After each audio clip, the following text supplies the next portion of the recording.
Hi everyone, I'm Lisa from learnwithconfidence.com, and today we're talking times tables and specifically some strategies that you can use for helping your child to learn their times tables off by heart. Before we get into it, won't you subscribe to this channel and hit the notification bell so you don't miss a single thing. And if you find this content useful, be sure to like this video and comment so that other people can find it as well. Let's get started with figuring out what strategies are going to be most effective for your child when they are learning their times tables. In order to do that, we need to talk about learning styles. So maybe you've heard this term before, maybe you haven't. A learning style is the way a child learns best. And if you can remember back to a previous video where we talked about learning gaps, a learning style is the way that the child takes in information, how they process and store that information, and then how they best output that information. Okay. Some children are very visual and they take in information visually. Some are more auditory, and some are more kinesthetic. And we're going to talk a bit more about those today and the specific strategies we can put in place for learning times tables according to your child's learning style. Okay. So what are the learning styles? The first one we said was visual, and these are kids who need to see to be able to learn. So everything that they see, they remember better, they take it in more effectively, and they can store that information in their brain more effectively if they've seen that work. Okay. A child that is more auditory needs to hear sound, or they need to hear the work, or they need to speak it. Okay, so if you have a child that loves to talk, they're probably an auditory learner. I have one of those, I think. We'll see when she gets to her higher grades. Okay, yeah, so that's an auditory learner. Everything that they hear, they're able to process more easily and more effectively, and they're able to store that information better. And then lastly is our kinesthetic learner. And a kinesthetic learner needs to do, okay? So they need to see, hear, and this one needs to do. And so they need to move while they're learning, or they need to use their hands practically and build something, or they need to be able to be active as part of their learning. Okay, so if you are not sure about which type of learner your child is, and that's okay, because you might actually have one idea and actually something else. You are welcome to use the tools that I've put in the blog post on my site. I'll leave the link in the description below. And you can see what kind of learner your child is. Most times kids are not just one type of learner, they're actually a combination. So lots of teachers, for interest sake, if you're interested in this, are actual visual learners, and the other side of that is auditory, so either visual or auditory or a mixture of both. And a lot of children happen to be a mixture between like visual and kinesthetic, especially if they're younger. So that's probably because the younger children are, the more concrete their thinking is and the more they need to do to engage in their learning. So some of the techniques that we talk about when we talk about kinesthetic learners will actually apply to young children as well.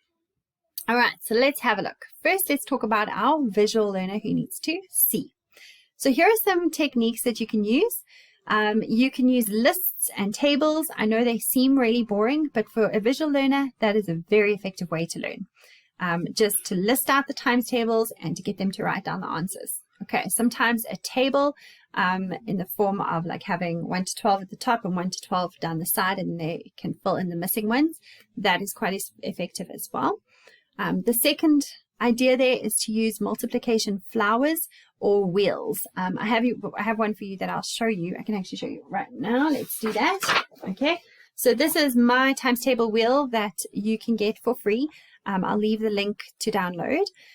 It looks really simple, and it is. And this is the best part. You can just take this and copy it for your child as many times as you need. And this is how you would use it. Okay. So you'll put the times table in the center. So we're doing 6 times tables in this case.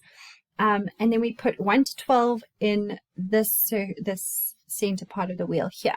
You can put in any order. You can see I haven't put it in the exact order because sometimes children just learn 12, 24, whatever, 36, whatever. Or in this case, 6, 12, 18, 24.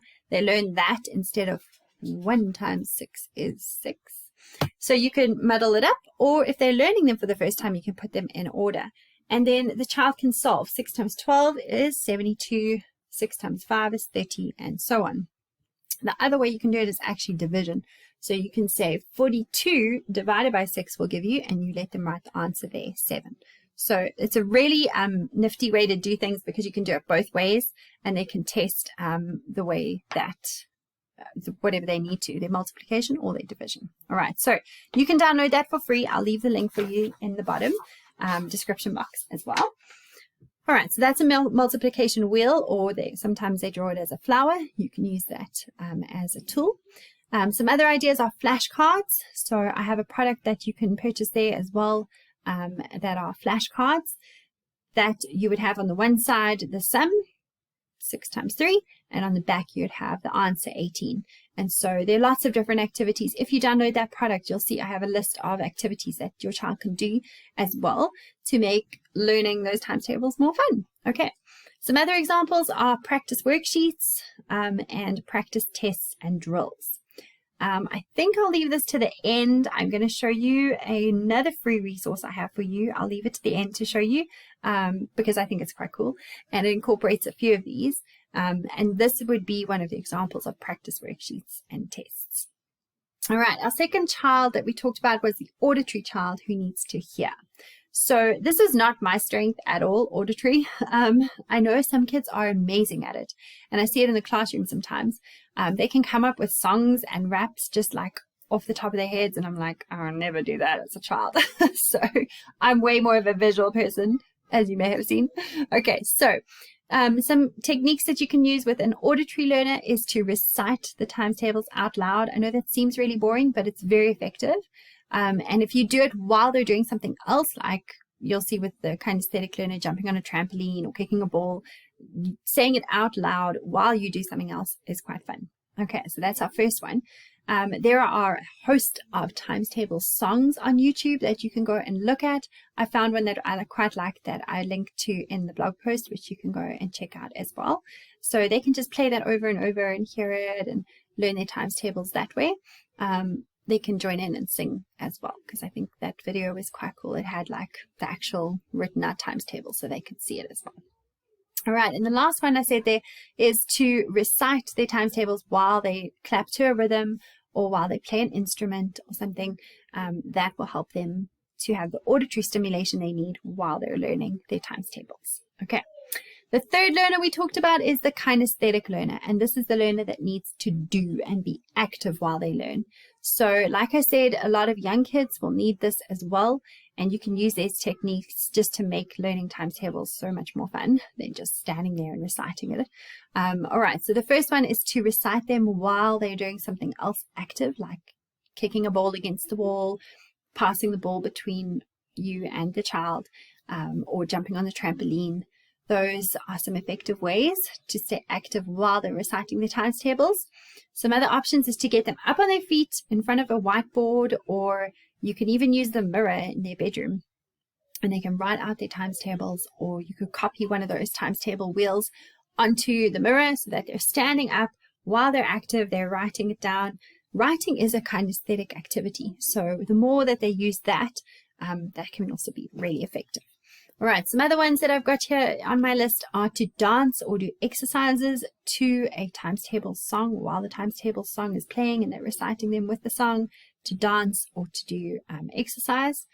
And lastly, to do some fun activities like a flashcard treasure hunt. Okay, so this is where you would use those flashcards I talked about earlier and hide them around the garden or in groups around the, in piles of different ones around the garden, and let them go find them. Or in the house if you don't have a garden, that's also fine.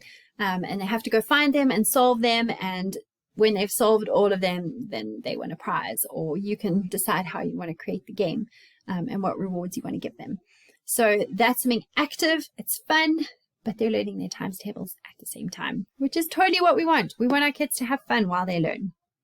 All right, just some points to remember when it comes to learning times tables and your attitude as a mom, because our attitudes as moms are huge when it comes to our kids and having buy-in from our children. So the first thing is to keep it fun.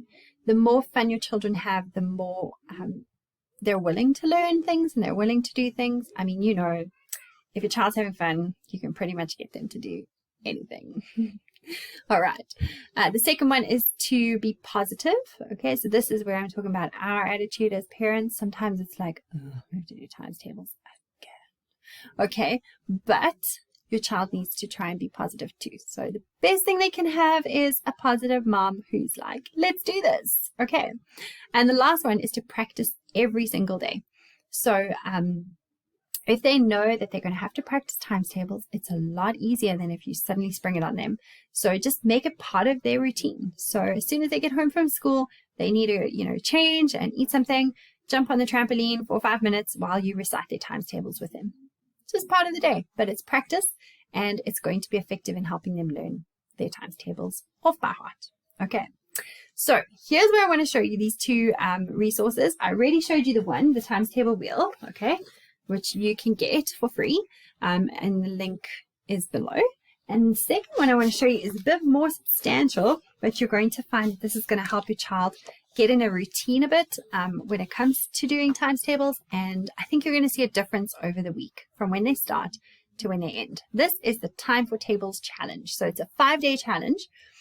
In this pack, you're going to get 5 days of worksheets that include basic drills, a problem-solving question every single day, and you're going to find some fun activities that they can do, things like coloring in a color by number poster, cracking the code, solving riddles, things like that.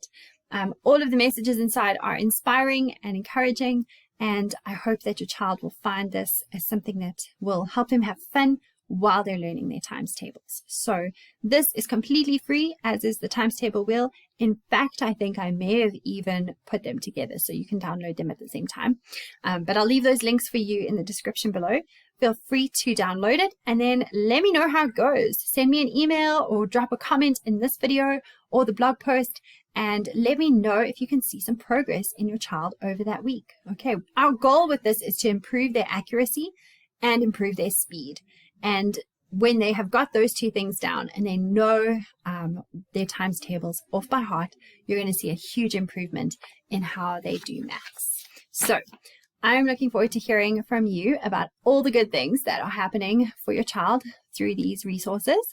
And if you like this content, remember to like this video and to leave a comment in the box below and subscribe to this channel. I will see you in the next video. Keep being the awesome mom that you are.